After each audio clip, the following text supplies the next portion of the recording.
Recent గా federal register లో public charge అనేటువంటిది కొత్తగా పెట్టారనమాట. ఒక 1 వీక్ అవుతున్నట్టుంది. అసలు పబ్లిక్ ఛార్జ్ అంటే ఏంటి? అది ఎవరికైనా అంటే చాలా మంది ఏంటంటే అన్ని వీసాల వాళ్ళకి ఎఫెక్ట్ అవుతది అని చెప్తున్నారు అనేసి వాళ్ళు కన్‌ఫ్యూజ్ అయ్యారనమాట. సో, మోర్ ఆర్ లెస్ అన్ని వీసాలకి ఎఫెక్ట్ అయితే అవుతది కానీ బట్ టెన్షన్ పడాల్సిందయితే ఏం లేదు. ఇది మన H1 వాళ్ళకి గాని, లేకపోతే F1 వాళ్ళకి గాని ఇట్లాంటి వాళ్ళకి ఎవ్వరికి ఇంపాక్ట్ అయితే కాదు. అసలు పబ్లిక్ ఛార్జ్ అనేది ఏంటి అంటే బేసిక్‌గా బెనిఫిట్ అనమాట.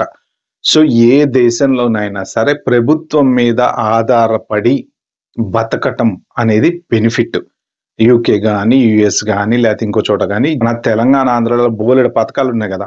అమ్మఒడి పథకము, తర్వాత ఇంకోటేది బంగారు తల్లి పథకము, లేకపోతే సంథింగ్ ఏదో ఆటో ఉంటే 10,000, కారు ఉంటే 10,000 ఇట్లా రకరకాల పథకాలున్నాయి చూసారా?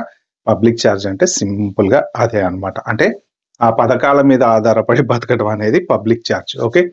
అయితే ఏంటంటే ఇందులో ఈ వీసాల వాళ్ళు ఎవరైనా సరే రేపొద్దున గ్రీన్ కార్డ్ అప్లై చేసుకునేటప్పుడు గాని, లేదు అమెరికాలోకి ఎంటర్ అయ్యేటప్పుడు గాని, ఒకవేళ వీళ్ళు గనక వీళ్ళ ఫైనాన్షియల్ స్టెబిలిటీ బాగలేక గవర్నమెంట్ మీద డిపెండ్ అయ్యే పరిస్థితి వస్తే మీరు గవర్నమెంట్‌కి బర్డెన్ అవుతారు. అంటే మీ మీద గవర్నమెంట్ డబ్బులు ఖర్చు పెట్టాల్సొస్తది.